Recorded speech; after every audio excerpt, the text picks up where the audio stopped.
MES വജ്ര ജൂബിലിയോടനുബന്ധിച്ച് കേരളത്തിലെ 170ഓളം കേന്ദ്രങ്ങളിൽ നടത്തുന്ന ഓണം സൗഹൃദ സദസ്സുകളുടെ സംസ്ഥാന തല ഉദ്ഘാടന ചടങ്ങിലേക്ക് ഏവർക്കും ഹൃദ്യമായ സ്വാഗതം. മലയാളികൾ ജാതിമത ഭേദമന്യേ ആഘോഷിക്കുന്ന ഉത്സവമാണ് ഓണം. മഹാബലി ചക്രവർത്തിയുടെ സദ്ഭരണത്തിൻ്റെ ഓർമ്മ പുതുക്കലാണ് ഓണാഘോഷം. ഈ ചടങ്ങ് ഔപചാരികമായി ഉദ്ഘാടനം ചെയ്യുന്നത് നമ്മുടെ പ്രിയങ്കരനായിട്ടുള്ള Goa governor advocate PS Sreedharan Pillai അവർകളാണ്. അദ്ദേഹത്തെ വേദിയിലേക്ക് ഹൃദ്യമായി സ്വാഗതം ചെയ്യുന്നു.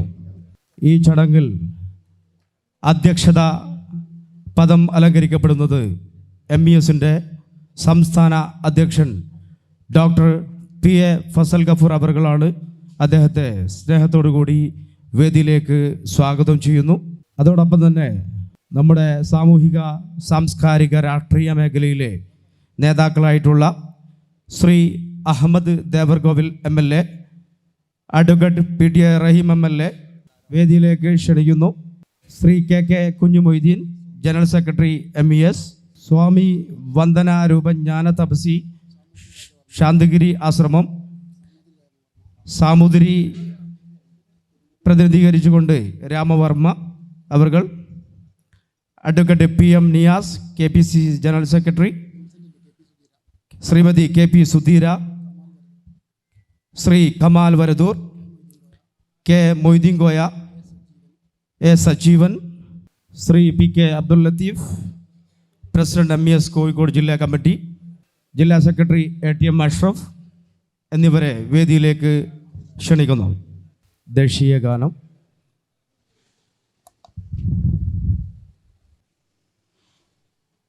ജനഗണമന അതിനായക ജയ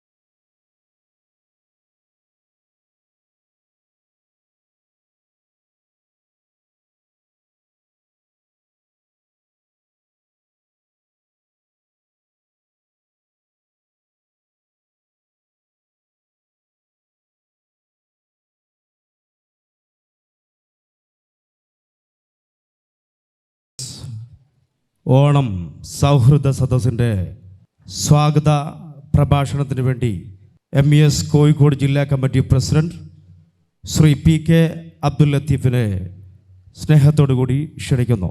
ഈ ചടങ്ങിൻ്റെ ആദരണീയനായ അധ്യക്ഷൻ MESൻ്റെ സംസ്ഥാന പ്രസിഡന്റ് പ്രിയപ്പെട്ട doctor Fazal Gafoor Sahib, his excellency honourable governor of Goa Advocate PS Sreedharan Pillai, other dignitaries on and of the dais, പ്രപഞ്ചനാഥൻ്റെ അനുഗ്രഹം എല്ലാവരിലും എപ്പോഴും വർഷിക്കുമാറാകട്ടെ. MESൻ്റെ ഷഷ്ടി പൂർത്തിയാണ് ഈ വർഷം. വജ്രജൂബിലി ആഘോഷത്തോടനുബന്ധിച്ച് കേരളത്തിൽ അങ്ങോളം ഇങ്ങോളം ജില്ലാ ആസ്ഥാനങ്ങളിലും MESൻ്റെ സ്ഥാപനങ്ങളിലും 170 സ്ഥലങ്ങളിൽ ഓണം സൗഹൃദ സംഗമം സംഘടിപ്പിച്ചുകൊണ്ടിരിക്കുകയാണ്.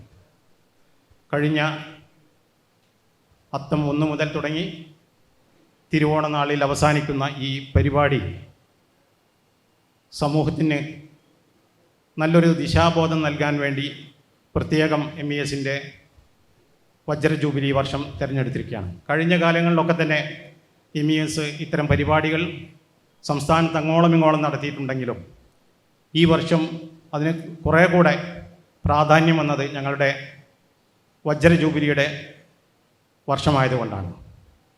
ഈ ചടങ്ങിൻ്റെ ഔപചാരികമായ ഉദ്ഘാടനം നിർവഹിക്കുന്നത് പ്രിയപ്പെട്ട നമ്മുടെ പ്രസിഡൻറ്റിൻ്റെ സുഹൃത്ത് മാത്രമല്ല, MESൻ്റെ ഒരു ഗുണകാംക്ഷി കൂടിയാണ്. ഇത് എടുത്തു പറയാൻ കാരണം, ഒരു 4 മാസം മുമ്പ് മലബാർ മൊണ്ടാനയിൽ നടന്ന ഒരു വിശപ്പുരഹിത പരിപാടി ഉദ്ഘാടനം ചെയ്തുകൊണ്ട് ഒരു MESകാരനും സ്റ്റേജിലില്ലാതിരുന്നിട്ട് പോലും MESൻ്റെ പ്രവർത്തനത്തിൻ്റെ ആ മികവും പ്രത്യേകിച്ച് സമൂഹത്തിലെ നിരാലംബരും നിരാശരുമായിട്ടുള്ള ആളുകളെ ചേർത്ത് പിടിക്കുന്നതിനെ കുറിച്ചും ഈ സമൂഹത്തിൽ പ്രത്യേകിച്ച് ന്യൂനപക്ഷ പിന്നോക്ക ദളിത് വിഭാഗങ്ങൾക്ക് ഇടയിൽ വിദ്യാഭ്യാസത്തിൻ്റെ വെള്ളി വെളിച്ചം പകരുന്ന ഈ പ്രസ്ഥാനത്തെക്കുറിച്ച് അദ്ദേഹം പറഞ്ഞ വാക്കുകൾ സത്യത്തിൽ സദസ്സിലിരുന്ന ഒരു എളിയ വ്യക്തി എന്നുള്ളവർക്ക് ശരിക്കും അത് കോരിത്തരിച്ചു പോയി. എന്തായാലും അദ്ദേഹം നമ്മുടെ പ്രസിഡൻറ്റുമായി സുഹൃത്ത് ബന്ധം മാത്രമല്ല, പല ആശയങ്ങളിലും പ്രത്യേകിച്ച് ഈ രാജ്യത്തിൻ്റെ ദേശീയത ഉയർത്തിപ്പിടിക്കുന്നതിൽ MES പ്രസിഡൻറ്റിൻ്റെ പ്രവർത്തനങ്ങളെ ശ്ലാഘിക്കുന്നതിൽ അദ്ദേഹം മുൻപന്തിയിലാണ്. അതുപോലെ തന്നെ മതങ്ങൾ തമ്മിലുള്ള ഇൻ്റർ ഫെയ്ത്ത് റിലേഷൻഷിപ്പിന് MES ഒരു മുഖ്യ പ്രാധാന്യം നൽകുന്നത് വളരെ ക്രിയാത്മകമായി കാണുകയും അതിനനുസരിച്ച് പ്രോത്സാഹിപ്പിക്കുകയും ചെയ്യുന്ന വ്യക്തിത്വമാണ് നമ്മുടെ പ്രിയപ്പെട്ട ഗവർണർ ശ്രീ ശ്രീധരൻപിള്ള അവർ. അത് ഞാൻ ഏതായാലും സ്വാഗത പ്രസംഗം നീട്ടിക്കൊണ്ടുവന്നില്ല.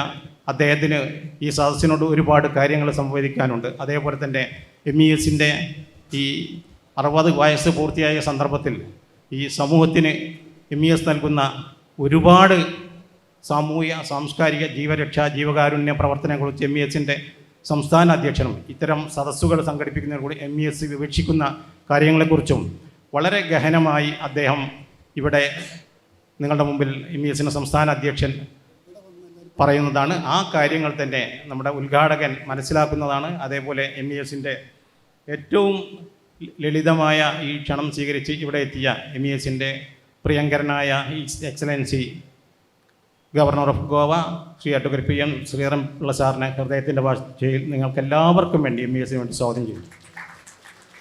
അതുപോലെ തന്നെ MESൻ്റെ അധ്യക്ഷൻ ഞാൻ പ്രത്യേകം പറഞ്ഞ് നിങ്ങളെ പരിചയപ്പെടുത്തേണ്ട ആവശ്യമില്ല.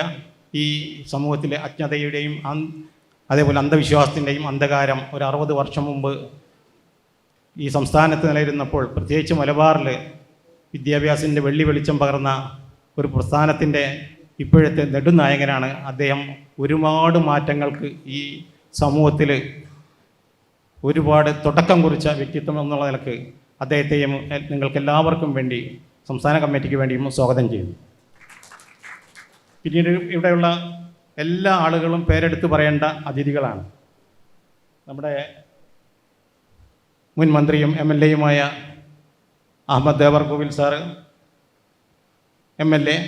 അദ്ദേഹം കഴിഞ്ഞ തവണയും നമ്മുടെ പരിപാടിക്ക് ഇവിടെ പങ്കെടുത്ത് ആശംസകൾ അർപ്പിച്ചിട്ടുണ്ട്. അതുപോലെ തന്നെ സ്വാമി വന്ദന രൂപൻ ജ്ഞാന തപസി, സാമതി രാമവർമ്മയുടെ പ്രതിനിധി, പിന്നെ KBCയുടെ general secretary advocate PM Niyas, സാഹിത്യകാരി KP സുധീര, പ്രിയപ്പെട്ട സ്പോർട്സ് ലേഖകൻ Kamal Varadoor, corporation council party leader K Moideen Koya, സാഹിത്യകാരൻ രാഷ്ട്രീയ നിരീക്ഷകൻ S സജീവൻ, മറ്റ് നമ്മുടെ സദസ്സിൽ എല്ലാ ആളുകളും ഇവിടെ എത്തിച്ചേർന്നിട്ട് ഇനിയും ഏകദേശം ഒരു 10ഓളം അതിഥികൾ എത്തിച്ചേരാനുണ്ട്. സദസ്സിലും കുറച്ച് പേര് എത്തിച്ചേരാനുണ്ട്. ഒരു ഓണത്തിൻ്റെ ഒരു ഉത്രാടപ്പാച്ചിലിൻ്റെ ഒരു സന്ദർഭം ഈ പരിപാടി നടത്താൻ ഞങ്ങൾ തിരഞ്ഞെടുത്ത് തന്നെ ഒരുപാട് നല്ല ഉദ്ദേശങ്ങൾ, ലക്ഷ്യങ്ങൾ അത് സമൂഹത്തിൽ പ്രവർത്തിക്കാൻ വേണ്ടി മാത്രം തന്നെയാണ്. MESനെ സംബന്ധിച്ചിടത്തോളം എല്ലാവരെയും ഈ സമൂഹത്തിൻ്റെ ഏറ്റവും താഴേക്കടയിലുള്ള, ഞാൻ നേരത്തെ സൂചിപ്പിച്ച പോലെ നിരാലംബരും നിരാശരുമായിട്ടുള്ള മുഴുവൻ ആളുകളെയും, അല്ലാത്ത ജീവിതത്തിൻ്റെ വൈവിധ്യ മേഖലയിലുള്ള എല്ലാ ആളുകളെയും സ്നേഹവും സൗഹാർദ്ദവും ഊഷ്മളമായ മാവേലി നാട് വാണിടുങ്കാലം മനുഷ്യരെല്ലാം ഒന്നുപോലെ എന്നുള്ള ആ ഒരു ലക്ഷ്യത്തിലേക്ക് എത്തിക്കാനുള്ള MESൻ്റെ ബൃഹത്തായ, ഞാൻ അടിവരയിട്ട് പറയുന്നു ബൃഹത്തായ, കാരണം നമുക്കിടയിൽ ചെറിയൊരു അകൽച്ച ഉണ്ടോ എന്നൊരു സംശയം എല്ലാവരുടെ മനസ്സിലുണ്ട്. അത് മറച്ചു വെച്ചിട്ട് കാര്യമില്ല. അതുകൊണ്ട് MESൻ്റെ ഈ ദൗത്യം നന്നായിട്ട് വിജയിക്കാൻ വേണ്ടി നിങ്ങൾ പ്രാർത്ഥിക്കുകയും സഹായിക്കുകയും പിന്തുണ നൽകുകയും ചെയ്യണമെന്ന് മാത്രം അഭ്യർത്ഥിച്ചുകൊണ്ട് ഈ പ്രൗഢഗംഭീരമായ സദസ്സിനും എല്ലാവർക്കും ഓരോരുത്തർക്കും MES സംസ്ഥാന കമ്മിറ്റിയുടെ പേരിൽ ഹൃദയത്തിൻ്റെ ഭാഷയിൽ സ്വാഗതം ആശംസിച്ചുകൊണ്ട് നിർത്തുന്നു. ജയ് ഹിന്ദ്.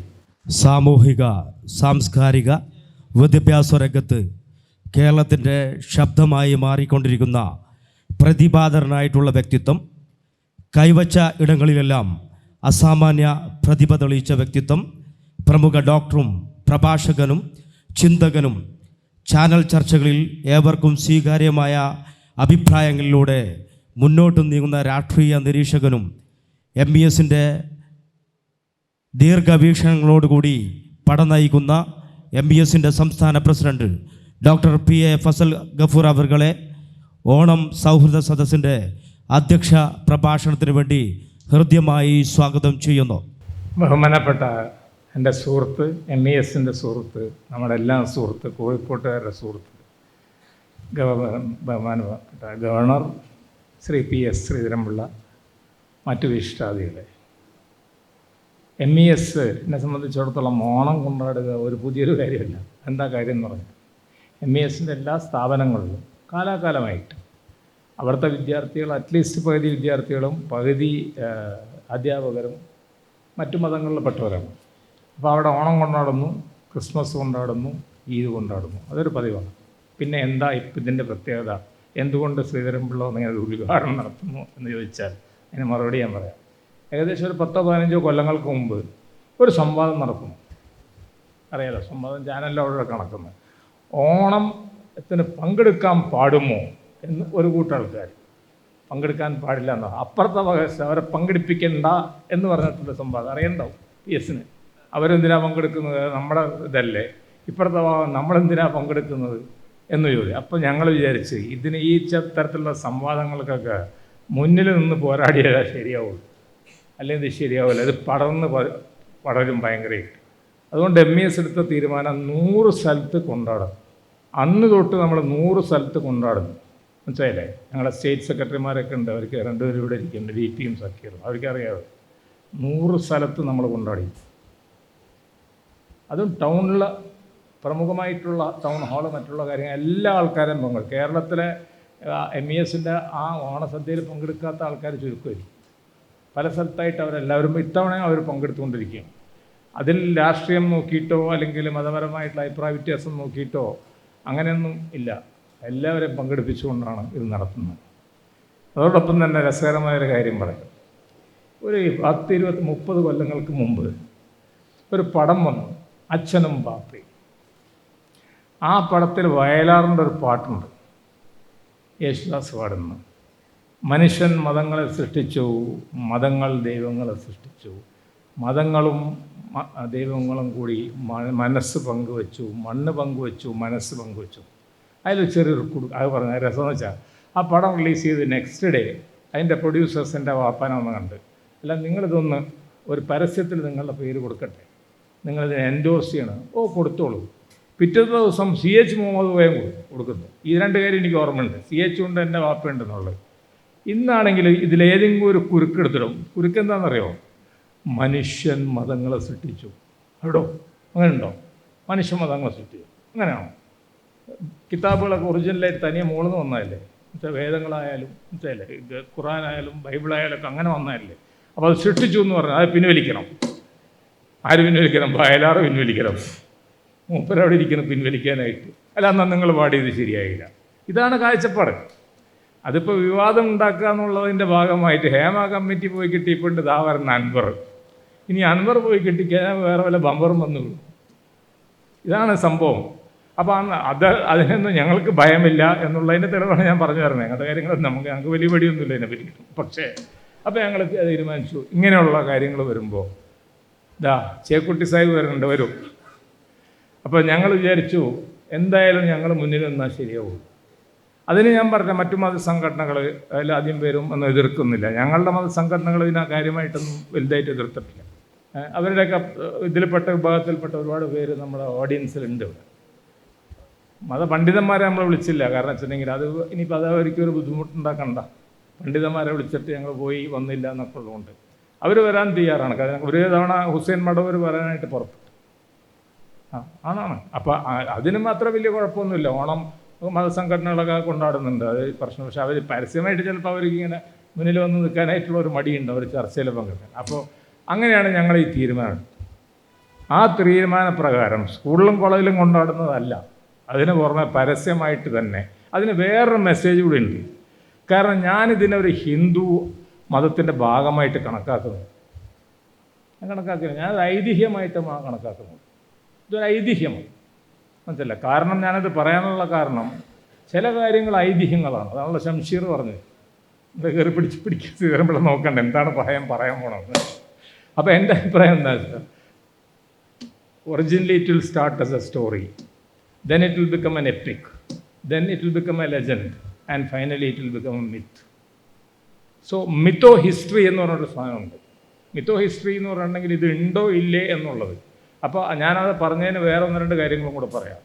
അപ്പോൾ ഒരു ചർച്ച എന്താണെന്ന് വെച്ചാൽ, ബാബരും അയ്യപ്പനും കൂടെ തമ്മിൽ എങ്ങനെ ബന്ധപ്പെടും? അയ്യപ്പൻ ഏത് കാലത്ത് ജീവിച്ചാണ്?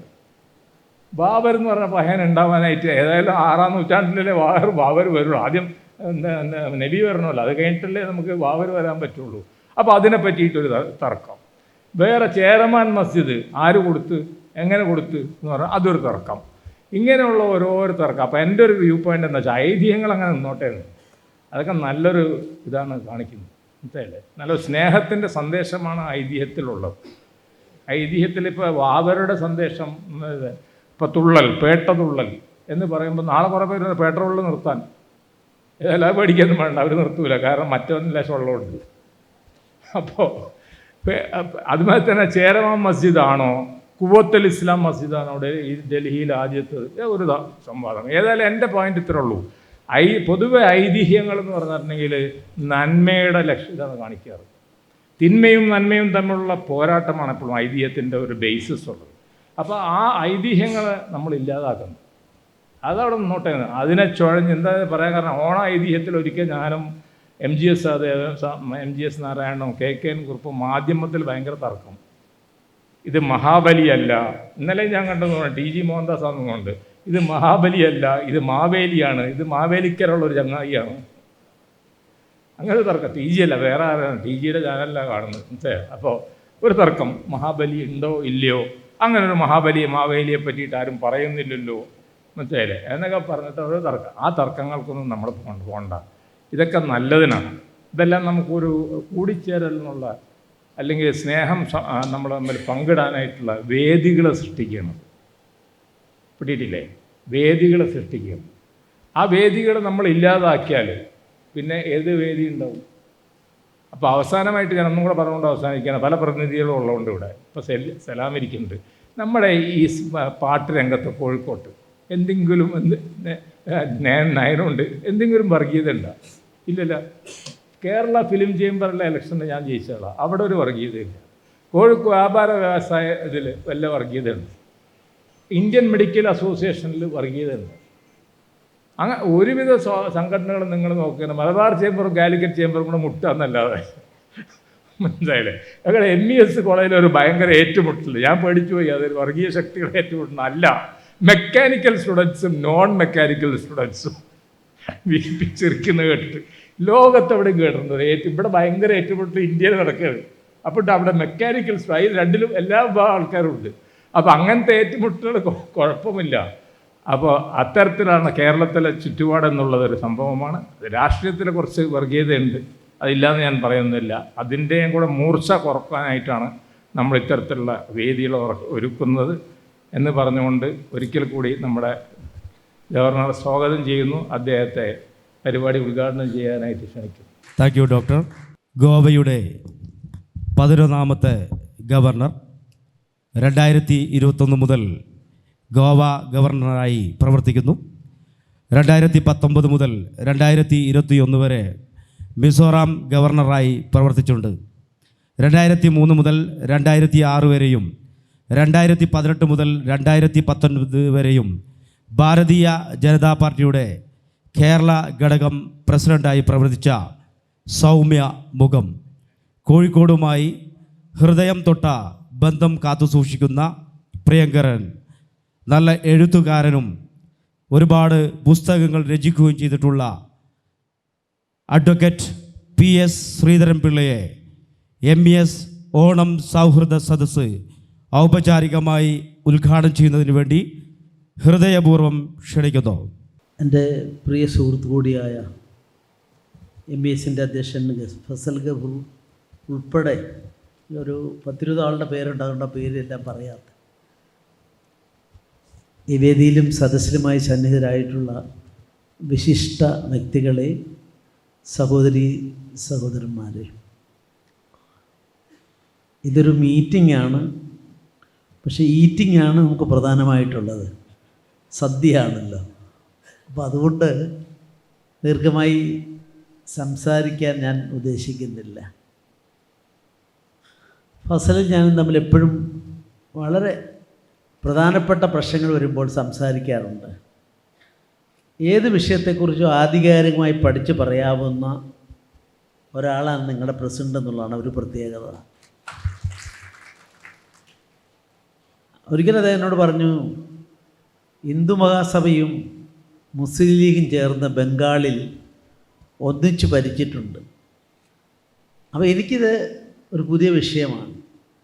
പിന്നെ അതിൻ്റെ ഡീറ്റെയിൽസ് എല്ലാം ചോദിച്ചപ്പോൾ എന്നോട് പറഞ്ഞു, ഇങ്ങനെയാണ് ശ്യാമപ്രസാദ് മുഖർജി അവിടെ ബംഗാളിലെ പഴയ ബംഗാളിൽ തെരഞ്ഞെടുപ്പ് കഴിഞ്ഞ ശേഷം ഒന്നിച്ച് ഭൂരിപക്ഷം കിട്ടാൻ വേണ്ടി അന്ന് സ്വാതന്ത്ര്യത്തിന് തൊട്ട് മുമ്പുള്ള തെരഞ്ഞെടുപ്പിൽ ഒന്നിച്ച് നിന്നു എന്ന് അദ്ദേഹം പറഞ്ഞു. അപ്പോൾ അങ്ങനെ ഓരോ സ്ഥലത്തെക്കുറിച്ചും അദ്ദേഹത്തിന് അഭിപ്രായമുണ്ട്. പക്ഷേ ഞാനും അദ്ദേഹവുമായിട്ട് ആശയപരമായ കാര്യങ്ങളിൽ 2 ധ്രുവങ്ങളിലാണ് നിൽക്കുന്നതെന്നുള്ളത് വസ്തുതയാണ്. അടുത്ത കാലത്ത് മന്നത്ത് പത്മനാഭൻ്റെ ആത്മകഥ അത് മലയാളത്തിലുണ്ട്, ഇംഗ്ലീഷ് ആയപ്പോൾ ഒരു കോപ്പി എനിക്ക് കിട്ടി. ഞാൻ വായിച്ചു. അപ്പോൾ വായിച്ചപ്പോൾ കൊടുങ്ങല്ലൂരിലെ ഒരു അദ്ദേഹത്തിൻ്റെ മുത്തശ്ശൻ അന്ന് NSSന് വൈക്കത്ത് സ്ഥലം കൊടുത്തു. അപ്പോൾ മന്നത്ത് പത്മനാഭൻ പറഞ്ഞു, ഞങ്ങൾക്ക് മാത്രം പോരാ, കുറച്ച് സ്ഥലം SNDPക്ക് കൂടി കൊടുക്കണം. അന്നത്തെ 2 പ്രബലമായ തിരുക്കൊച്ചിയിലെ 2 സംഘടനകളാണ്. അപ്പോൾ അദ്ദേഹം അവർക്ക് കുറച്ച് കൊടുത്തു എന്നാണ് അതിൽ കാണുന്നത്. ശരിയാണോ എന്ന് എനിക്ക് അതിൻ്റെ ഡീറ്റെയിൽസ് അറിയില്ല. അപ്പോൾ ഇതേപോലുള്ള കൊടുക്ക വാങ്ങലുകൾ സമുദായങ്ങൾ തമ്മിൽ നിലവിലുള്ള ഒരു സംസ്ഥാനത്താണ് നമ്മൾ ജീവിക്കുന്നത്. ഈ അടുത്ത കാലത്ത് ഞാൻ കായംകുളത്ത് പോയിരുന്നു. അപ്പോൾ കായംകുളത്ത് പോയപ്പോൾ എനിക്ക് ഭക്ഷണം കഴിക്കാൻ വേണ്ടി ഒരു വീട്ടിൽ പോയ ഒരു മുസ്ലിം വീട്ടിലാണ്. അവിടെ ചെന്നപ്പോഴാണ് ഞാൻ മനസ്സിലാക്കുന്നത്, സോഷ്യലിസ്റ്റ് പ്രസ്ഥാനത്തിൻ്റെ ഏറ്റവും വലിയ നേതാവായിരുന്ന PK കുഞ്ഞ്, നമ്മുടെ 67 മന്ത്രിയായിട്ട് ലോട്ടറിയൊക്കെ കൊണ്ടുവന്ന PK കുഞ്ഞ് സാഹിബിൻ്റെ ഡിസ്റ്റൻറ്റ് റിലേറ്റീവ്സാണ്. അപ്പോൾ അവർ പറഞ്ഞു, ഇന്ത്യ വിഭജിച്ച ശേഷമുള്ള തിരുവിതാംകൂർ മുസ്ലിം ലീഗിൻ്റെ സംസ്ഥാന അധ്യക്ഷൻ അദ്ദേഹമായിരുന്നു. പിന്നീടാണ് അദ്ദേഹം പട്ടംതാരണയോട് ചേർന്ന് പ്രജാ സോഷ്യലിസ്റ്റ് പാർട്ടിയിലേക്ക് പോയതെന്നാണ്. അപ്പോൾ ഈ തമ്മാമിലുള്ള ഈ ആശയപരമായിട്ട് എതിർഭാഗത്തുള്ളവരോട് പോലും സംസാരിപ്പൊക്കെ കിട്ടുന്ന വിവരങ്ങൾ എത്രയോ വിലപ്പെട്ടതാണെന്ന് എനിക്കന്ന് ബോധ്യമാകാനിടയായി. മാത്രമല്ല, രസകരമായ മറ്റൊരു കാര്യവും അതിനോട് മന്നവും ശങ്കറും ചേർന്നുകൊണ്ട് 52-51 കാലഘട്ടത്തിൽ ഒരു വലിയ രാഷ്ട്രീയമായ സഖ്യമുണ്ടാക്കി. അതിൻ്റെ അടിസ്ഥാനത്തിൽ NSSൻ്റെ ഡയറക്ടർ ബോർഡിലേക്ക് R ശങ്കറിനെ നോമിനേറ്റ് ചെയ്തു. SNDPയുടെ ഇതിലേക്ക് കളത്തിൽ വേലായുധൻ നായരെ, ഇങ്ങനെയുള്ള ഒരുപാട്, ഇതൊക്കെ ചരിത്രത്തിൻ്റെ ഭാഗങ്ങളാണ്. പക്ഷെ നമ്മുടെ ദൗർഭാഗ്യവശാൽ നമ്മുടെ പാഠ്യപദ്ധതികളൊന്നും ഇപ്പോൾ അത്തരം കാര്യങ്ങളില്ല. പാഠ്യപദ്ധതികൾ ഞാൻ പറയുമ്പോൾ ഇപ്പോൾ കവിതകൾ, ഇപ്പം നമ്മുടെ കുട്ടികൾ ഞങ്ങളൊക്കെ പഠിച്ചപ്പം പ്രധാനപ്പെട്ട കവികളുടെ കവിതകളൊക്കെ ഉണ്ടാവും പാഠപുസ്തകത്തിൽ, അത് പഠിക്കാറുണ്ട്. ഇപ്പം അങ്ങനെ ഉണ്ടോ? അപ്പോൾ ഈ മാറ്റമൊക്കെ ഗുണകരമാണെന്നുള്ളൊരു വലിയ ക്യാൻവാസാണ്. ഞാൻ അതിലേക്ക് കടക്കുന്നില്ല.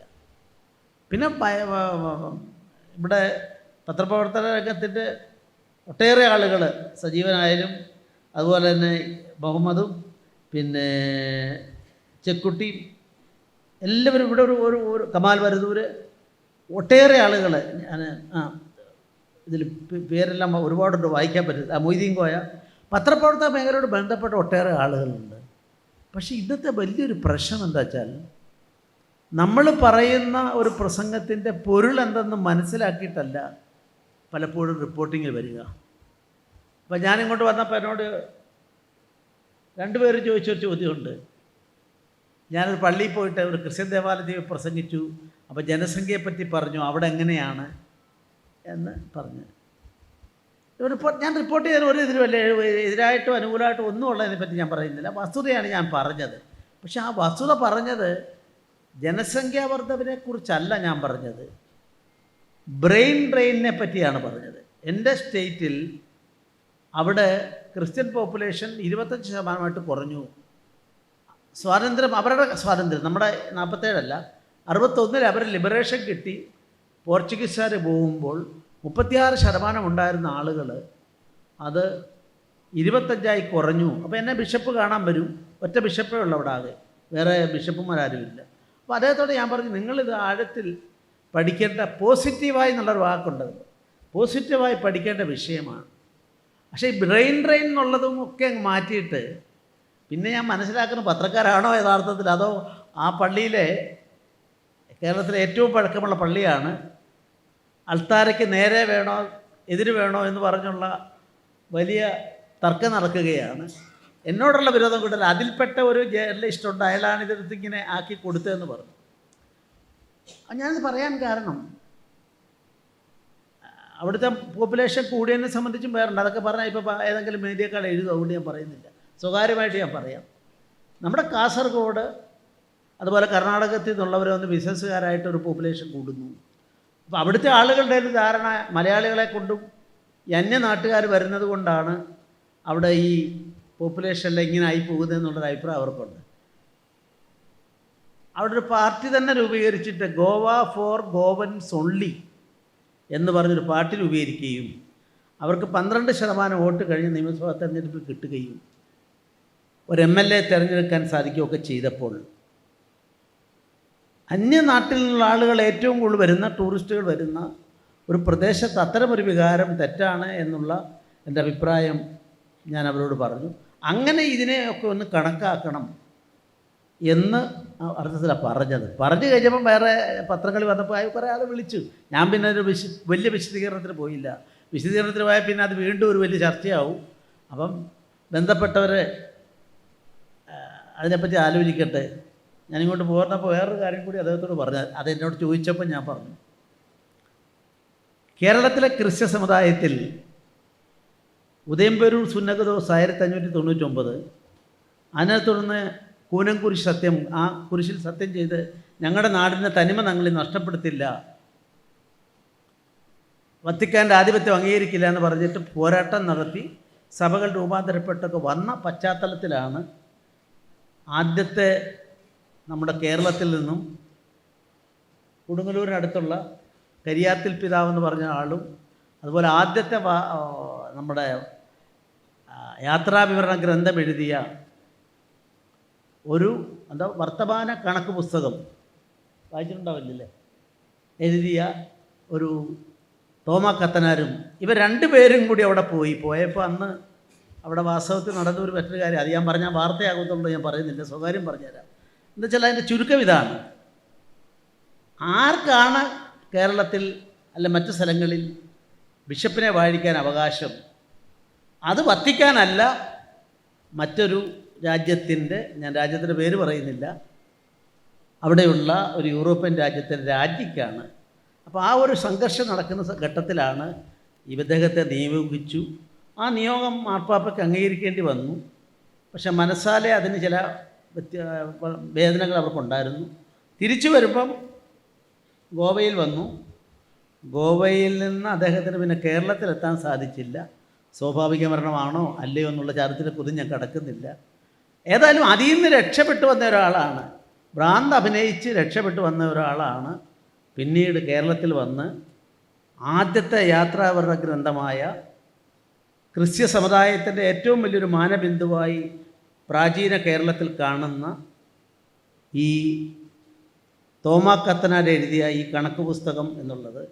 അത് തന്നെ 12 പേജുകളെ കീറിയിട്ടാണ് പബ്ലിഷ് ചെയ്തതെന്നുള്ള വാദഗതിയുണ്ട്. ഞാനിതിൽ രണ്ടിലും കക്ഷിയല്ല. ഞാനിതിപ്പോൾ നിങ്ങളോട് പറയാൻ കാരണം മുസ്ലിം സഹോദരന്മാർ കൂടുതലുള്ള സ്ഥലത്താണ്, ഈ പശ്ചാത്തലമുള്ള പള്ളിയിലാണ് അവർ സ്ഥാപിച്ച പള്ളിയിലാണ് ഞാൻ പോയത്. സ്വാഭാവികമായിട്ട് അവരുടെ തർക്കം, കൊച്ചിയിലെ ആ തർക്കം ഇന്നും തീർന്നിട്ടില്ല. തീരാൻ ശ്രമിക്കുന്നു എന്നൊക്കെ പറഞ്ഞെങ്കിലും ഇവിടെ നിന്ന് ഞാൻ പോയ പള്ളിയിലൊന്നും ഇപ്പോഴും പഴയ കൊച്ചിക്കാരുടെ വാശിയിലുള്ള അൾത്താരയ്ക്ക് നേരെ വേണോ പ്രാർത്ഥന, തിരിച്ചു വേണോ എന്നുള്ള പ്രാർത്ഥനയിൽ റിബലുകളായി നിൽക്കുന്ന ഒരു വിഭാഗമാണെന്ന് മനസ്സിലാക്കുന്നു. ഇതാണ് അതിൻ്റെ പശ്ചാത്തലം. രണ്ടുപേരോട് ചോദിച്ചുകൊണ്ടാണ് ഞാനിപ്പോൾ അതിനെപ്പറ്റി പറയാൻ ഇടയായത്. ഇത്തരം കാര്യങ്ങളെപ്പറ്റിയൊക്കെ പഠിക്കുക, നിഷ്പക്ഷമായി വിലയിരുത്തുകയാണ് വേണ്ടത്. ഓണം ഒരു ദേശീയ ഉത്സവമായിട്ട് അംഗീകരിക്കപ്പെട്ടതാണ്. ആ ദേശീയ ഉത്സവമാകുമ്പോൾ അത് മതത്തിൻ്റേതാവില്ല. അതിൻ്റെ ആചാരാനുഷ്ഠാനങ്ങളോ അതോട് ബന്ധപ്പെട്ടുള്ള ദൈവികമായ പ്രാർത്ഥനകളിലോ പങ്കെടുക്കേണ്ട ആവശ്യം മറ്റുള്ള മതങ്ങളെ സംബന്ധിച്ചില്ല. പക്ഷേ ആചാരങ്ങളെല്ലാം ജനങ്ങളെ ഒന്നിച്ചു കൊണ്ടുവരാനുള്ള ശ്രമങ്ങൾ നടക്കുമ്പോൾ ആ ശ്രമങ്ങൾ ഒത്തൊരുമിച്ച് നിൽക്കുന്നത് നന്നായിരിക്കും എന്നുള്ളതാണ് എൻ്റെ വിനീതമായ അഭിപ്രായം.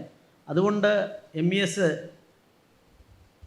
ചരിത്ര അവബോധമുള്ള എൻ്റെ സുഹൃത്ത് അധ്യക്ഷനായ ശേഷം 10-16 കൊല്ലങ്ങളായി ഇതാ നടത്തി വരുന്നതായിട്ടാണ് ഞാൻ മനസ്സിലാക്കുന്നത്. അത്തരം ഉദ്യമങ്ങൾ നല്ലതാണ്. ജനമനസ്സുകളെ ഏകീകരിക്കുകയാണ് വേണ്ടത്. വ്യത്യസ്തമായ രാഷ്ട്രീയങ്ങളും വ്യത്യസ്തമായ മതവിശ്വാസങ്ങളും വ്യത്യസ്തമായ ആചാരാനുഷ്ഠാനങ്ങളും എല്ലാമുള്ള ഒരു നാട്ടിൽ ഈ വ്യത്യസ്തകൾ വൈരുദ്ധ്യമാകാതെ, കോൺട്രഡിക്ഷനാകാതെ അതെല്ലാം വൈവിധ്യമായി നമ്മൾ ഉൾക്കൊള്ളുകയാണ് വേണ്ടത്. ആ വൈവിധ്യത നമ്മുടെ ഭാരതത്തിൻ്റെ തനിമയാണ്, നമ്മുടെ നാടിൻ്റെ തനിമയാണ്. അത് വൈവിധ്യത്തെ നമ്മൾ മാനിക്കണമെന്നുള്ളത് കൊണ്ടാണ് ഞാൻ ഫസൽ ഗഫൂറിൻ്റെ ഗ്രാൻഡ് ഫാദറിൻ്റെ ഉദാഹരണം പറഞ്ഞത്. അങ്ങോട്ടും ഇങ്ങോട്ടും കൊടുക്കുന്ന ഈ ഒരു പ്രക്രിയ അഭംഗുരം നടന്നു വന്ന നാടാണ്. അത് നിലനിർത്തി കൊണ്ടുപോകലാണ് മറ്റെന്തിനേക്കാളും ഏത് നിയമത്തെക്കാളും നമുക്ക് സ്വീകരിക്കേണ്ടതായിട്ടുള്ളതാണ് എൻ്റെ വിനീതമായ അഭിപ്രായം. ഞാനൊരു ഉദാഹരണം ഇന്തോനേഷ്യയുടെ കാര്യമാണ് ഇവിടെ പറയാൻ ആഗ്രഹിക്കുന്നത്. ഇന്തോനേഷ്യയിൽ 91% ആളുകൾ മുസ്ലിം സമൂഹത്തിൽപ്പെട്ട പരമകാരുണികനായ ദൈവം അള്ളാഹുവിനെ വിശ്വസിക്കുന്നവരാണ്. അവരുടെ ദൈവസങ്കല്പത്തിൽ വെള്ളം ചേർക്കാൻ അവരൊരിക്കലും ആരെയും അനുവദിക്കില്ല. അതുകൊണ്ടാണ് ബാലിയിലെ ഒട്ടേറെ ആളുകളെ കൊന്ന ക്രിസ്ത്യൻ വിഭാഗക്കാരെ ദൈവസങ്കല്പത്തോട് ബന്ധപ്പെട്ട തർക്കത്തിലാണ് തീവ്രവാദ സ്വഭാവത്തോടുകൂടി കുറേ ആളുകൾ കൊല്ലപ്പെട്ട ഒരു 10 കൊല്ലം മുമ്പത്തെ ഒരു സംഭവം നടന്നത്. പക്ഷെ അവരുടെ കൾച്ചർ, അവരുടെ നാടിൻ്റെ തനിമ, അവരുടെ പൂർവികർ പിന്തുടർന്ന് വന്നത് അത് വിശ്വാസമാറ്റം കൊണ്ട് അതിൽ മാറ്റം വേണ്ട എന്ന് വിശ്വസിച്ച ഒരു നാടായതുകൊണ്ടാണ് ഇന്തോനേഷ്യയുടെ ഔദ്യോഗികമായ എയർലൈൻ്റെ പേരെന്താ? ഗരുഡ എയർലൈൻസ് എന്നാണ്. അവരുടെ 5 ബാങ്കുകളിലൊന്നിൻ്റെ പേരെന്താ? കുബേര ബാങ്ക് എന്നാണ്. അവിടുത്തെ പ്രധാനപ്പെട്ട ഒരു നഗരത്തിൻ്റെ പേര് പാടലിപുത്ര എന്നാണ്. അതേസമയത്ത് 100% ഏകദൈവ വിശ്വാസം ഇസ്ലാമിൻ്റെ പഞ്ചനിഷ്ഠകളിലൊന്നാണ്. ആ നിഷ്ഠയിൽ ഒരിക്കലും വെള്ളം ചേർക്കാൻ സാധിക്കില്ല. മറ്റൊന്നിനെ ദൈവസങ്കല്പത്തിൽ അവർക്ക് ഉൾക്കൊള്ളാൻ സാധിക്കില്ല. പക്ഷെ നാടിൻ്റെ സംസ്കാരത്തെയും ട്രഡീഷനെയും ഉൾക്കൊള്ളുന്നു. അതുകൊണ്ടാണ് അവിടുത്തെ പ്രസിഡൻറ്റിൻ്റെ കൊട്ടാരത്തിന് മുമ്പിൽ നിങ്ങൾ പോയാൽ കാണാൻ സാധിക്കും, ഗീതോപദേശത്തിൻ്റെ ചിത്ര അവിടെ ഇല്ലസ്ട്രേറ്റ് ചെയ്ത് വെച്ചിട്ടുള്ളതായിട്ട് കാണാനായിട്ട് സാധിക്കും. ഇത്തരം ഒരുപാട് സംഭവങ്ങൾ ഞാനിവിടെ പറയാൻ കാരണം, ലോകത്ത് രാമായണമേള നടക്കുന്ന ഏക രാജ്യം ഇന്ത്യയിലോ നേപ്പാളിലോ ഒന്നുമില്ല, ഔപചാരികമായി നടത്തും. ഇതെല്ലാം ട്രഡീഷൻ്റെ ഭാഗമാണ്. ആ ട്രഡീഷൻ ജനങ്ങളെ ഏകീഭവിക്കാൻ സഹായകമാണ്. പക്ഷേ ദൈവവിശ്വാസത്തിൽ ഒരു ഇസ്ലാമിന് ഒരു ദൈവത്തിലെ വിശ്വസിക്കാൻ സാധിക്കൂ. അത് ആ നിഷ്ഠകളിലൊന്നാണ്. ആ നിഷ്ഠയിൽ മാറ്റം വരുത്താൻ പാടില്ലാത്തതാണ്. അതുകൊണ്ട് അവരത് കൊണ്ടുപോകുന്നു. ഇത് സ്വീകരിക്കണമെന്നോ നിരാകരിക്കണമെന്നല്ല ഞാൻ പറഞ്ഞത്. ഇങ്ങനെയുള്ള സംവിധാനങ്ങളെല്ലാം ഉണ്ട്.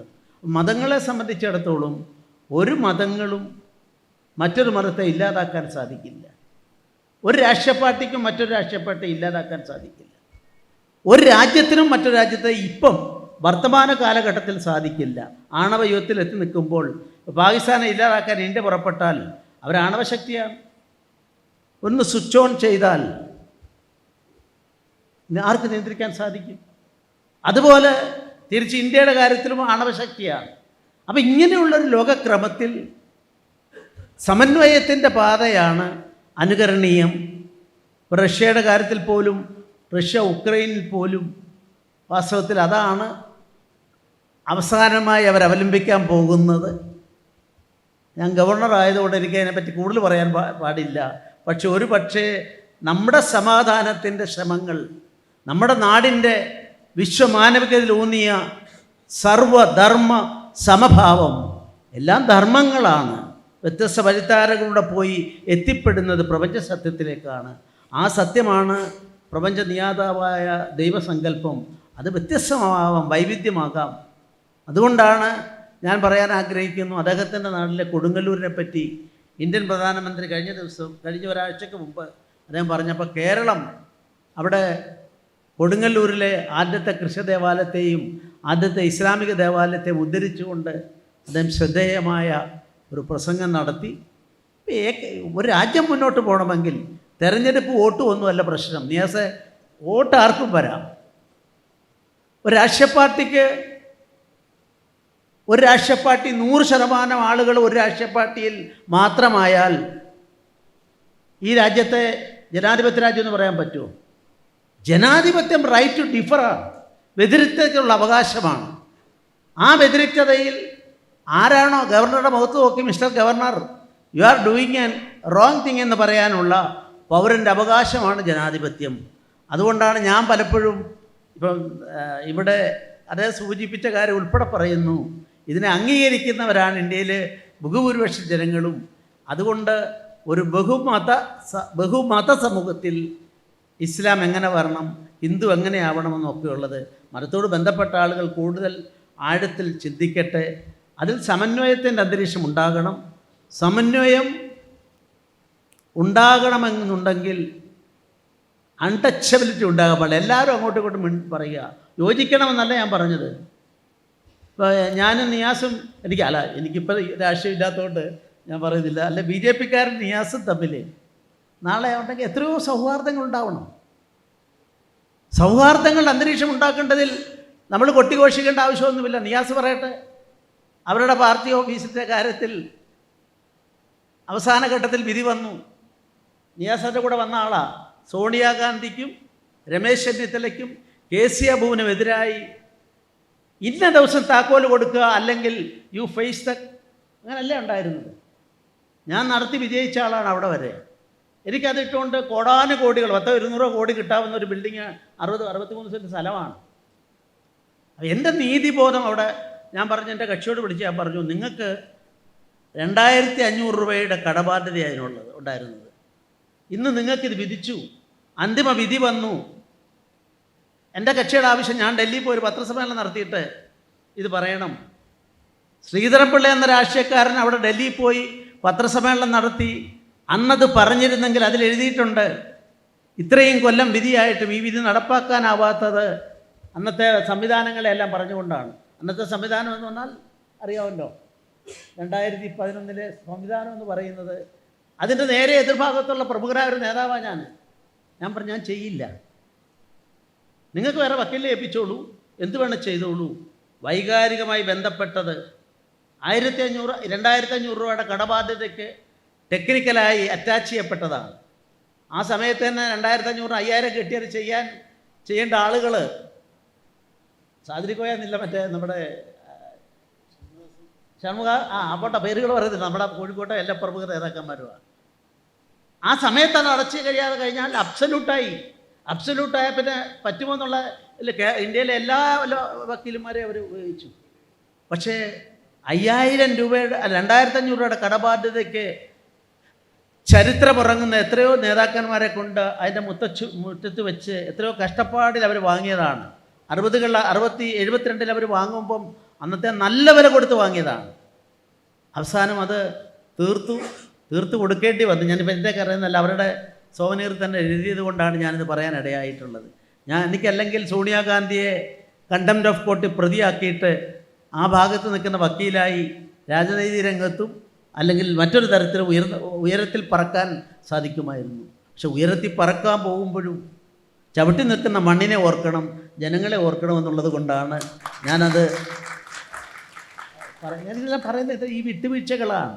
നമ്മുടെ മനുഷ്യ ജന്മത്തിൽ സഹജീവികളോട് സമകാലികമായ കാര്യങ്ങളിലെല്ലാം നമ്മൾ സ്വീകരിക്കേണ്ടതായ മാനദണ്ഡങ്ങളുണ്ട്. ഇപ്പോൾ ഇവിടെ ഇത്തരം കാര്യങ്ങളെ സംബന്ധിച്ചിടത്തോളം സുധീരയൊക്കെ ഉണ്ട്. എന്തിനാണ് എഴുതുന്നത്? മനുഷ്യനെ സംസ്കരിച്ചെടുക്കാനാണ്. അവിടെ ഇപ്പോൾ ഒരാൾ ജനിക്കുന്നു, ഫസൽ ഗഫൂർ ഒരു ഉമ്മയുടെ, ഒരു ഇസ്ലാമിക വിശ്വാസിയായ ഒരു ഉമ്മയുടെ ഉദരത്തിൽ ജനിച്ചു വീണു, അദ്ദേഹം ഇസ്ലാമായി. ഞാനൊരു ഹിന്ദു സ്ത്രീയുടെ അമ്മയുടെ ഉദരത്തിൽ ജനിച്ചു, ഞാൻ വീണു. നമ്മുടെ നിശ്ചയമാണോ? Is it a choice? അപ്പോൾ ഇത് നമ്മൾ അതനുസരിച്ച് പോകുന്നു. അങ്ങനെ പോകുമ്പോൾ ധാർമ്മികതയാണ്. യഥോ ധർമ്മസ്തോ ജയ. എവിടെ ധർമ്മമുണ്ടോ ധർമ്മം ജയിക്കും. അതുകൊണ്ടാണ് മതേതര ഇന്ത്യയിൽ ഫസൽ ഗഫൂറോട് ഞാൻ പറയുന്നു, നമ്മുടെ സുപ്രീം കോടതിയുടെ ഒറ്റ വാക്യത്തിലുള്ള അതിൻ്റെ ലക്ഷ്യം, ആപ്തവാക്യം ഏതാ? യഥോ ധർമ്മ സ്തോ ജയ എന്നുള്ളതാണ്. ധർമ്മം എവിടെയുണ്ടോ അതാണ് ജയിക്കേണ്ടത്. ആ ധർമ്മം സുപ്രീം കോടതി ഇൻ്റർപ്രറ്റ് ചെയ്തിട്ട് അതെല്ലാവരുടേതുമാണ്. സനാതനധർമ്മത്തിൻ്റെയും ക്രിസ്ത്യധർമ്മത്തിൻ്റെയും ഹൈന്ദവധർമ്മത്തിൻ്റെയും, എന്തിനധികം പറയുന്നു, ദൈവനിഷേധം പറഞ്ഞിട്ടുള്ള ചാർവാകന്മാരെ പോലും സ്വാംശീകരിച്ചുകൊണ്ടുള്ളതാണ്. കോഴിക്കോട് തളിയിലെ പൂണൂല് മാറ്റുന്ന ചടങ്ങിൽ ചാർവാകായ നമഃ എന്ന് പറഞ്ഞിട്ട് ചാർവാകനെ നമിക്കുന്നു പൂർവികനെ എന്ന് പറഞ്ഞിട്ട് തർപ്പണം ചെയ്യും. ഈ ചോറ് മാറ്റി വെക്കും. ഇപ്പം അതുണ്ടോയെന്ന് എനിക്കറിയാം, ഞാൻ പോയി കണ്ടിട്ടുള്ളതാണ്. ചാർവാകൻ്റെ തീരെ എന്താ? ദൈവമോ? Who is God? What is Dharma? Let us enjoy life. ജീവിതം അനുഭവിക്കാനുള്ളതാണ്, ആസ്വദിക്കാനുള്ളതാണ്. അതുകൊണ്ട് ഈ ദൈവവും ഈ സങ്കല്പങ്ങളും ക്ഷേത്രങ്ങളും ഒന്നും അല്ല വേണ്ടത്. നമുക്കതുകൊണ്ട് ആവുന്നത്ര ആസ്വദിച്ച് ജീവിക്കാം എന്ന തിയറിയാണല്ലോ ചാർവാകൻ്റെ തിയറി. ആ ചാർവാകനെ പറ്റി ചിന്തിക്കുന്നു. ഈ വിശാലത ഉണ്ടാവണം. ആ വിശാലത ഉള്ളതുകൊണ്ടാണ് വാസ്തവത്തിൽ ഞാനും MESൻ്റെ ഫസൽ ഗഫൂർ പലരോട് പറയും, ഇത്രയും ഞങ്ങളെ ശക്തമായി ഞാൻ പിന്നെയും പറയുന്നത് ഗവർണറാകുന്നതിന് മുമ്പുള്ള ഞങ്ങളെ എനിക്കിപ്പോൾ രാഷ്ട്രീയം കൈകാര്യം ഞാൻ പാടില്ലല്ലോ. അത്രയും വിശദമായി വിമർശിക്കുമ്പോഴും ആ വിമർശനം കഴിഞ്ഞ് അദ്ദേഹം എന്നെ വിളിക്കും, ശ്രീധരൻപിള്ള ഞാനിത് പറഞ്ഞു. ഇത് തന്നെയായിരുന്നു നമ്മുടെ അബ്ദുള്ളയും. അബ്ദുള്ള ഏത് പരിപാടി പോയിട്ടും വല്ലാണ്ട് ഞങ്ങളെ വിമർശിച്ച് കഴിയുമ്പം എന്നെ വിളിച്ച് പറയും, ഞാനിത് പറഞ്ഞു. അപ്പോൾ ഞങ്ങൾ കുശലം പറയും. ഇങ്ങനെയൊക്കെ പറയാനുള്ള അവകാശവും കേൾക്കേണ്ടത് ചിരിച്ചുകൊണ്ടിരിക്കേണ്ടതും ഒക്കെ. മുനീറിൻ്റെ പുസ്തകം RSS ഫാസിസം എന്നൊരു പുസ്തകം ആദ്യം എഴുതിയത്. ഞാൻ പറയാം പരിപാടിക്കാൻ വരുന്നുണ്ടെന്ന് പറഞ്ഞു, ഉണ്ടായിരുന്നല്ലോ. ഞാനതിൽ പോയി, അദ്ദേഹം എഴുതി. ഞാൻ അത് കഴിഞ്ഞപ്പോൾ മറുപടി പറയേണ്ടി വന്ന പ്രസംഗിച്ച് ഞാൻ പറഞ്ഞു, ഏതെങ്കിലും ഒന്ന് എഴുതിയതിനെ കോട്ട് ചെയ്ത് അതിൻ്റെ ഒരു ഭാഗം മാത്രം എഴുതുന്നത് ഡിസോണസ്റ്റ് അപ്രോച്ചാണെന്ന് പറഞ്ഞുകൊണ്ട് ഞാൻ അദ്ദേഹത്തിനായിട്ട് ശക്തമായിട്ട് അവിടെ പറയേണ്ട സാഹചര്യം ഉണ്ടാവുകയും ചെയ്തു. ഈ കൊടുക്ക വാങ്ങലുകളൊക്കെയാണ് ഒരു രാജനൈതികതയെ, ഒരു രാജ്യത്തെ മുന്നോട്ട് കൊണ്ടുപോകുന്നത്. അവിടെയാണ് ഓണത്തിന് ഫസൽ ഗഫൂർ 15 കൊല്ലം മുമ്പോ മറ്റേ പ്രസിഡൻ്റായപ്പോൾ അദ്ദേഹം അതിനു മുമ്പ് ഉണ്ടായിരുന്നില്ലല്ലോ. ഓണം നമ്മുടെ നല്ല സദ്യയ്ക്ക് വേണ്ടി കാത്തിരിക്കുന്നു. മീറ്റിംഗ് അങ്ങനെ പോകട്ടെ, ഈറ്റിങ്ങിന് വേണ്ടി നമുക്കെല്ലാം തയ്യാറാവാം. നമുക്കെല്ലാം ഓണം ഒരു നല്ല ഓർമ്മയായി ഇന്നത്തെ ഓണം മാറട്ടെ എന്ന ആശംസയോടെ നിർത്തുന്നു. നമസ്കാരം. Thank you sir. ഭാരതത്തിൻ്റെ ഏകത്വവും വൈവിധ്യവും ജനാധിപത്യവും മതേതരത്വവും പരസ്പര വിശ്വാസവും പരസ്പര ചർച്ചയിലൂടെയുമാണ് മുന്നോട്ട് കൊണ്ടുപോകുന്നത്. നമ്മുടെ ഉദ്ഘാടകൻ Goa governor advocate PS Sreedharan Pillai നമ്മെ ബോധിപ്പിക്കുന്നു. അടുത്തതായി MESഉം ഓണവും തമ്മിലുള്ള ബന്ധം ഇന്നും ഇന്നലകളിലും തുടങ്ങിയതല്ല. നൂറുകണക്കിന് ഓണ സൗഹൃദ സദസ്സുകളാണ് സംസ്ഥാനത്തിൻ്റെ വിവിധ ഇടങ്ങളിൽ സംഘടിപ്പിച്ചു കൊണ്ടിരിക്കുന്നത്.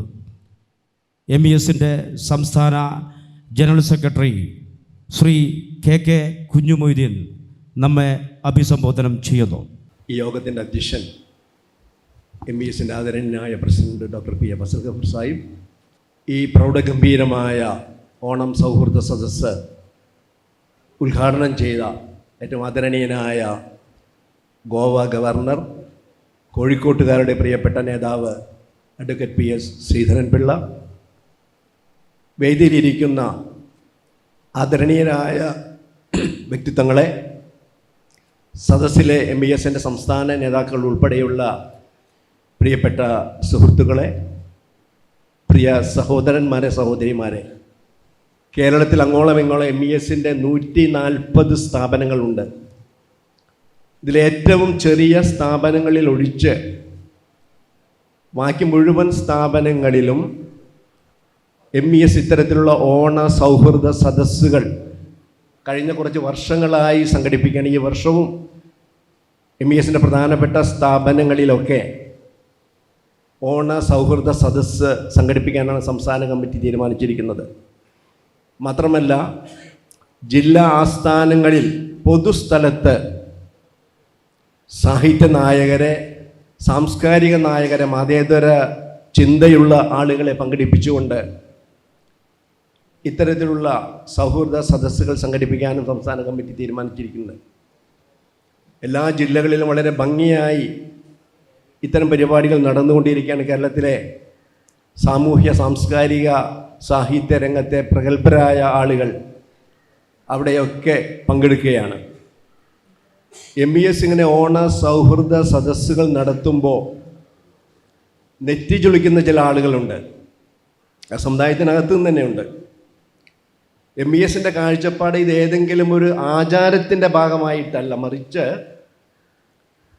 ജനങ്ങൾ തമ്മിലുള്ള ഊഷ്മളമായ ബന്ധം, നമ്മുടെ മതേതര സങ്കല്പങ്ങൾ ഉയർത്തിപ്പിടിക്കുക എന്നുള്ള വലിയ ഒരു കാഴ്ചപ്പാടാണ് ഇത്തരം ആഘോഷങ്ങൾക്ക് പിന്നിൽ MESനുള്ളത്. MESന് അത്തരം കാര്യങ്ങളിൽ വലിയൊരു ധാർമ്മിക ബാധ്യതയുണ്ട്. കാരണം MESൻ്റെ സ്ഥാപനങ്ങളിൽ ഏതാണ്ട് 1.25 ലക്ഷം വിദ്യാർത്ഥികൾ പഠിക്കുന്ന ഒരു സംഘടനയാണ് MESന് കീഴിൽ സ്ഥാപനങ്ങൾ. അപ്പോൾ വളർന്നു വരുന്ന തലമുറയ്ക്ക് മതസൗഹാർദ്ദത്തിൻ്റെ, മതേതരത്വത്തിൻ്റെ, പരസ്പര സൗഹൃദത്തിൻ്റെ ഊഷ്മളമായ സന്ദേശം പകർന്നു നൽകാനുള്ള ഒരു വലിയ ബാധ്യത കൂടി MES ഏറ്റെടുക്കുകയാണ്. കാരണം നാളത്തെ പൗരന്മാരായി വളരുന്ന അവർക്ക് മാതൃകാപരമായ മുന്നോട്ടുള്ള പ്രയാണത്തിന് പരസ്പര സ്നേഹത്തിൻ്റെ സന്ദേശം പകർന്നു കിട്ടിയാൽ മാത്രമേ നല്ല രീതിയിൽ അവരുടെ കർമ്മപഥത്തിൽ വിജയിക്കാനായിട്ട് കഴിയുകയുള്ളൂ. അതിനുള്ള ഒരു വലിയ ഉത്തരവാദിത്വമാണ് MES സംസ്ഥാന കമ്മിറ്റി ഏറ്റെടുത്തിരിക്കുന്നത്.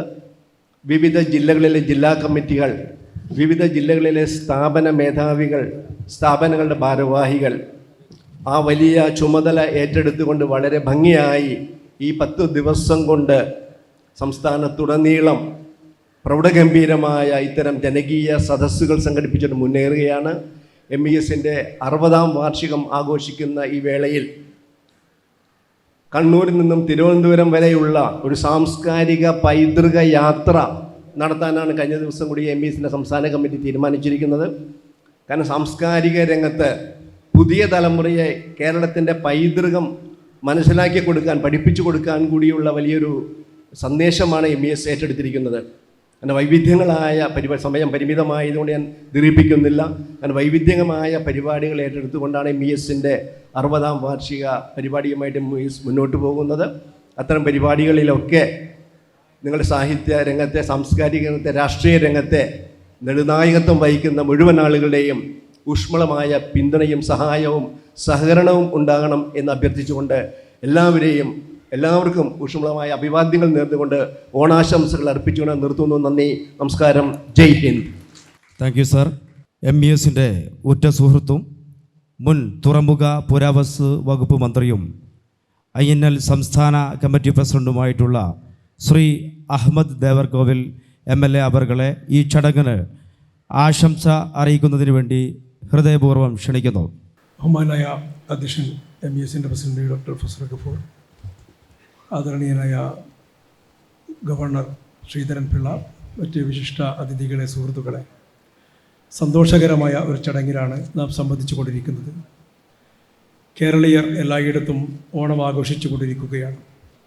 ജാതിമത വർഗ ചിന്തകൾക്കതീതമായി എല്ലാവരും ഒന്നിച്ചിരിക്കുന്ന ഒരാഘോഷം എന്ന നിലക്ക് ഓണത്തെ നാം എന്നും വരവേൽക്കാറുണ്ട്. ഇവിടെയും MES എല്ലാ ജനവിഭാഗങ്ങളെയും ഒന്നിച്ചണിത്തിരുത്താനുള്ള ഒരു ചടങ്ങ് എന്ന നിലയിൽ തന്നെയാണ് ഈ പ്രോഗ്രാം സംഘടിപ്പിക്കപ്പെട്ടിട്ടുള്ളത് എന്ന് നമുക്കറിയാം. കഴിഞ്ഞ വർഷവും ഇതുപോലൊരു പരിപാടിയിൽ പങ്കെടുക്കാൻ എനിക്ക് അവസരം ലഭിക്കുകയുണ്ടായി.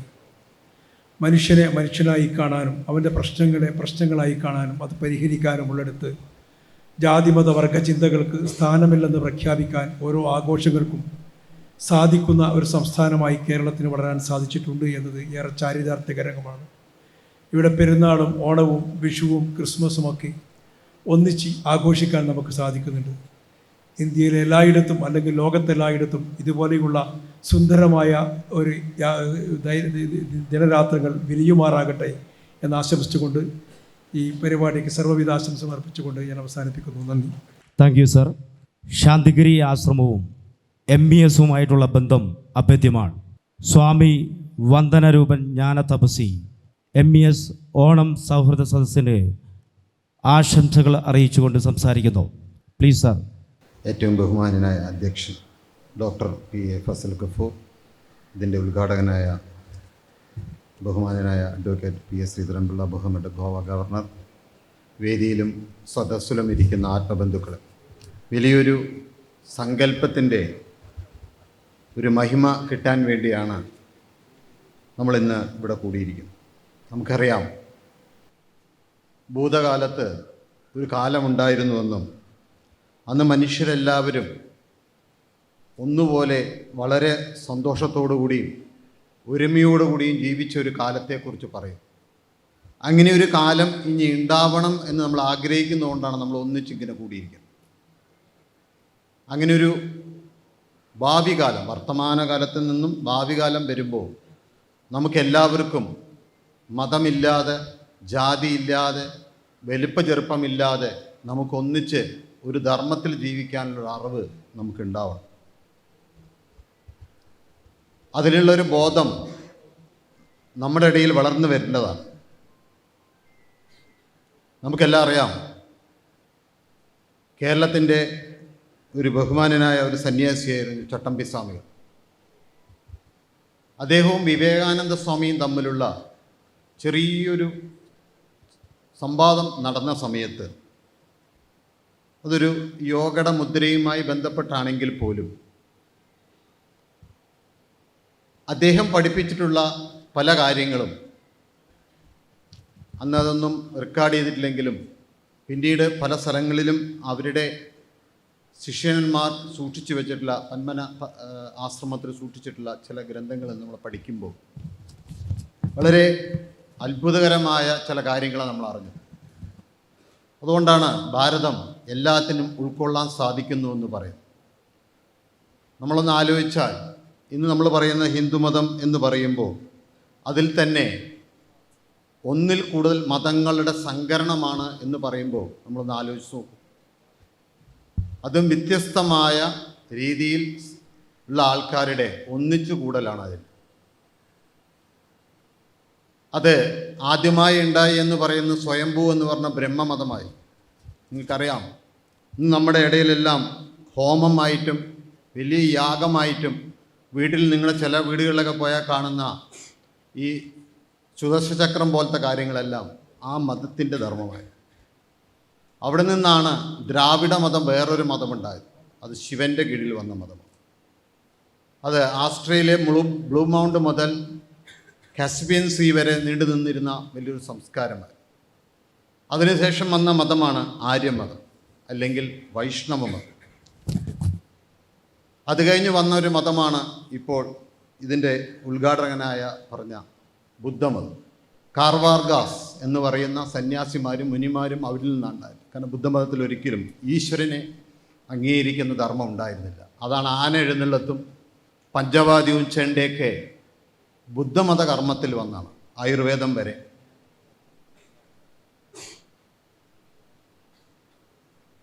അത് കഴിഞ്ഞ് വന്ന ഒരു മതമാണ് ദേവീ മതം. നിങ്ങൾക്ക് ഇവിടെ കാണാം, ഇന്ന് ഏറ്റവും കൂടുതൽ ക്ഷേത്രങ്ങളുള്ള ഒരു മതമാണ്.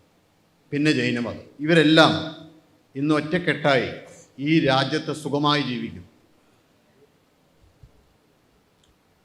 യാതൊരു വിഷമവുമില്ലാത്ത രീതിയിൽ ജീവിച്ചു പോകുന്ന ആ ധർമ്മം വരും കാലത്തും നമുക്കുണ്ടാവാൻ അങ്ങനെ ഒരു കാഴ്ചപ്പാടിലൂടെ ഈ ഓണം നമ്മൾ ആഘോഷിക്കുക. അവിടെ മതത്തിന് സ്ഥാനമില്ല, മനുഷ്യന് മാത്രം.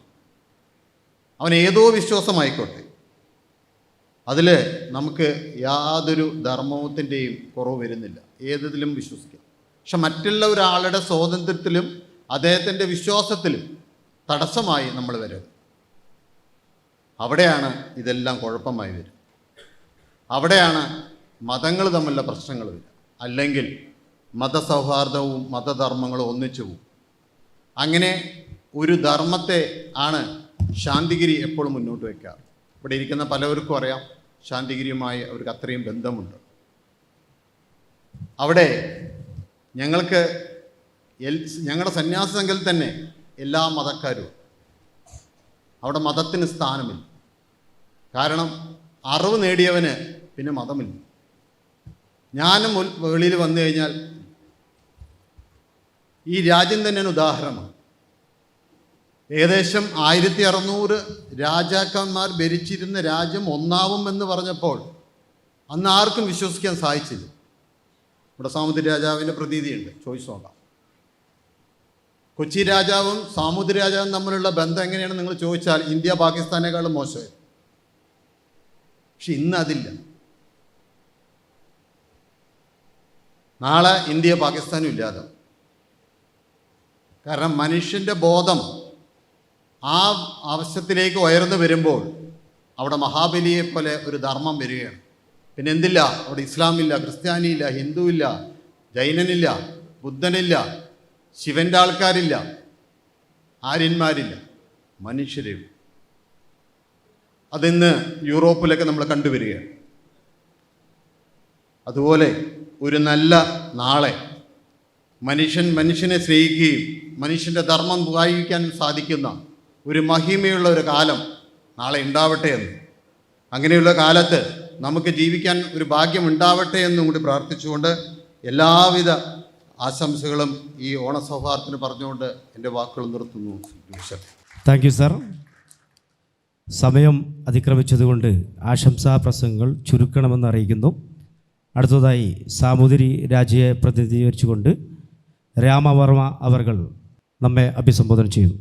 ബഹുമാനപ്പെട്ട ഗോവ ഗവർണർ ശ്രീ PS ശ്രീധരൻപിള്ള, MESൻ്റെ ചെയർമാൻ ഡോക്ടർ ഫസൽ ഗബു, വേദിയിലിരിക്കുന്ന മറ്റ് വിശിഷ്ട വ്യക്തികളെ, സദസ്സിലിരിക്കുന്ന MESൻ്റെ അഭ്യുദയകാംക്ഷികളായിട്ടുള്ള സദസ്യരെ, എല്ലാവർക്കും സാമൂതിരി രാജയുടെ പ്രതിനിധി എന്നുള്ള പേരിൽ ഞാൻ എൻ്റെ സന്തോഷം രേഖപ്പെടുത്തുകയാണ്. കാരണം കോഴിക്കോടിനെ സംബന്ധിച്ചിടത്തോളം സാമൂതിരി രാജയുടെ ഭരണം എത്രമാത്രം ഗുണകരമായി, അല്ലെങ്കിൽ അതുകൊണ്ട് എത്രമാത്രം കോഴിക്കോട് അഭിവൃദ്ധിപ്പെട്ടു എന്ന് ഇവിടെ പറയേണ്ട കാര്യമില്ല. കാരണം അത് മലബാറിൻ്റെ ചരിത്രത്തിൻ്റെ ഒരു ഭാഗമാണ്. അത് നമുക്കൊക്കെ തന്നെ അറിയാം. കാരണം കോഴിക്കോട് ഒരു തുറമുഖം സ്ഥാപിക്കുകയും അറബി രാജ്യങ്ങളുമായിട്ടുള്ള ബന്ധം മൂലം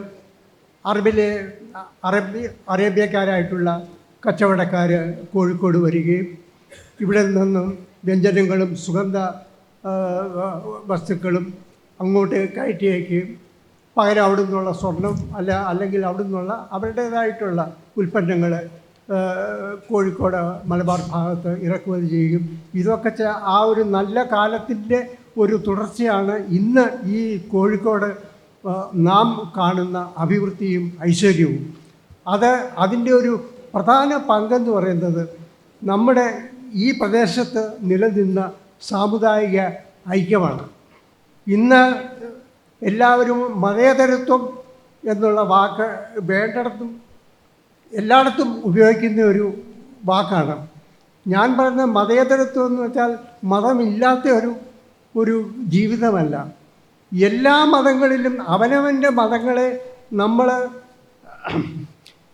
എത്രമാത്രം നമ്മൾ അതിൽ അനുഷ്ഠാനം ചെയ്യുന്നു, അതേ രീതിയിൽ തന്നെ മറ്റുള്ള മതങ്ങളെ ബഹുമാനിക്കാനുമുള്ള ഒരു മനോഭാവമാണ് മതേതരത്വം കാണിക്കേണ്ടത്.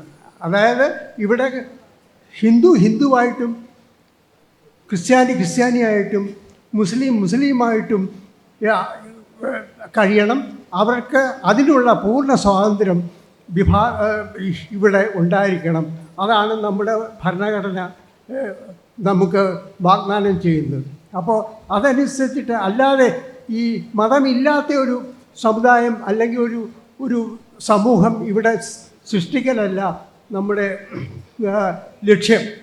അപ്പം എല്ലാ മതത്തിലും അതിൻ്റേതായിട്ടുള്ള ആ ധർമ്മങ്ങളിൽ നമ്മൾ കൂടുതൽ താല്പര്യം അല്ലെങ്കിൽ അനുഷ്ഠാനത്തോടു കൂടി ജീവിച്ച് അത് മറ്റുള്ളവർക്ക് ഉപദ്രവമില്ലാത്ത രീതിയിൽ, അതുതന്നെയാണല്ലോ ശ്രീനാരായണ ഗുരു പറഞ്ഞത്, അവനവൻ ആത്മസുഖത്തിന് ആചരിക്കുന്നവ അപരന് സുഖത്തിനായി വരണം. നമ്മൾ ആചരിക്കുന്നതൊക്കെ തന്നെ മറ്റുള്ളവർക്ക് ഉപദ്രവത്തിനല്ല, മറ്റുള്ളവർക്കും ഉപദ്രവമില്ലാതിരിക്കാനാണ് നമ്മളെല്ലാവരും ശ്രദ്ധിക്കേണ്ടത്.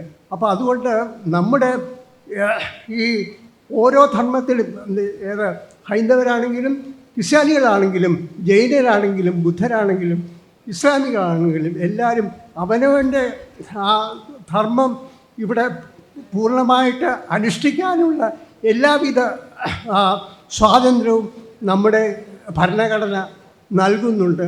അതിനനുസരിച്ച് ആ ഭരണഘടനയെ പൂർണ്ണമായിട്ട് നമ്മൾ ബഹുമാനിച്ച് നമ്മുടെ ഈ ഒരു കൂട്ടായ്മ അതിൻ്റെ ഒരു ഭാഗമാണ് ഇന്നിവിടെ ഓണത്തിന് നാം ഇവിടെ ആഘോഷിക്കുന്ന ഈ ഒരു ഓണാഘോഷം പരിപാടി. ഞാൻ കഴിഞ്ഞ പല വർഷങ്ങളിലും ഇതിൽ പങ്കെടുത്തിട്ടുണ്ട്. അപ്പോൾ അതുകൊണ്ട് ഇത്തവണയും ഇതുപോലുള്ള ഒരവസരത്തിൽ പങ്കെടുക്കാനായിട്ട് എനിക്ക് അവസരം തന്ന MESൻ്റെ ഭാരവാഹികളോട് ഞാൻ പ്രത്യേകം നന്ദി പറയുന്നു. എല്ലാവർക്കും എൻ്റെ നന്ദി, നമസ്കാരം. ബഹുമാനപ്പെട്ട ഗവർണർക്ക് പോകാനുള്ളതും കൊണ്ടും അദ്ദേഹം നമ്മളോട് ഭക്ഷണം കഴിക്കണമെന്ന് ഞങ്ങൾക്ക് നിർബന്ധമുള്ളതുകൊണ്ടും അത് ഞങ്ങൾക്ക് നിർബന്ധമുണ്ട്. അതുകൊണ്ട് നമ്മുടെ ശ്രീമതി സുധീര എല്ലാവർക്കും വേണ്ടിയിട്ട് ആശംസ പറയുന്നുണ്ട്. നമുക്കിത് അവസാനിപ്പിക്കും. ആരാധനായ governor advocate PS Sreedharan Pillai sir, അതുപോലെ MESൻ്റെ പ്രഗത്ഭനായ സാരഥി ഡോക്ടർ ഫസൽ ഗഫൂർ, വേദിയിലിരിക്കുന്ന മറ്റ് മഹനീയ വ്യക്തികളെ, പ്രിയപ്പെട്ടവരെ, നേരത്തെ ഗവർണർ പറഞ്ഞ പോലെ നമ്മൾ മീറ്റിംഗ് എന്നതിനേക്കാൾ ഈറ്റിങ്ങിനാണ് നമ്മളിതിന് പ്രസക്തി ഉള്ളത്. A hungry man is an angry man എന്നാണ് പറയാം. അപ്പം വിശന്നിരിക്കുന്ന മനുഷ്യനോട് അല്ലെങ്കിൽ ഓണസദ്യ ഉണ്ണാൻ വേണ്ടി കാത്തിരിക്കുന്ന മനുഷ്യരോട് എന്താണ് പറയേണ്ടത്, എന്ത് സന്ദേശമാണ് പകർന്ന് നൽകേണ്ടതെന്ന് ഞാൻ ഇവിടെ ഇരുന്ന് ഓർക്കുകയായിരുന്നു. അപ്പം അനേക വർഷങ്ങളായി ഞാൻ MESൻ്റെ സഹയാത്രികയായിട്ട് ഡോക്ടർ ഫസൽ ഗഫൂർ എന്ത് പരിപാടി ഉണ്ടെങ്കിലും എന്നെ ക്ഷണിക്കും. അങ്ങനെ മിക്ക ഓണസദ്യകൾക്കും ഇതേപോലെ ഞാൻ പല സ്ഥലങ്ങളിലായിട്ട് പങ്കെടുത്ത ആളാണ്. അപ്പോൾ എനിക്ക് ഈ സംഘടനയോടുള്ള ഏറ്റവും വലിയ ബഹുമാനം എന്താ വെച്ചാൽ സ്ത്രീകൾക്ക് വിദ്യാഭ്യാസം കൊടുക്കാൻ വേണ്ടി ഉണ്ടായിട്ടുള്ള ഒരു സംഘടനയാണ് MES. അതുപോലെ മനുഷ്യനെ വേട്ടയാടുകയും മനുഷ്യനെ കശാപ്പ് ചെയ്യുകയും ചെയ്യുന്ന രാഷ്ട്രീയത്തിൻ്റെയും അതുപോലെ ജാതിയുടെയും മതത്തിൻ്റെയൊക്കെ പേരിൽ മനുഷ്യനെ കശാപ്പ് ചെയ്യുന്ന ഈ കാലത്ത് MESനെ പോലുള്ള ഒരു പ്രസ്ഥാനം ഇതുപോലുള്ള ഒരു ഓണസദ്യ ജാതി മതമൊന്നും നോക്കാതെ നമ്മളെല്ലാവരും ഒന്നിച്ച് സദ്യ ഉണ്ണുന്ന ഒരു കാലം. പക്ഷെ വല്ലാത്തൊരു കാലത്താണ് നമ്മൾ ജീവിക്കുന്നത്.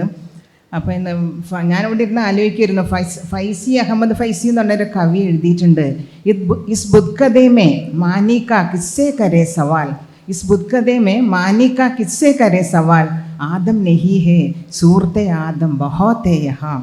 ഈ ലോകത്ത് ഞാൻ സത്യധർമ്മങ്ങളെക്കുറിച്ച് ആരോടാണ് ചോദിക്കേണ്ടത്? ഇവിടെ മനുഷ്യരില്ലല്ലോ, മനുഷ്യക്കോലങ്ങളല്ലാതെ എന്ന്.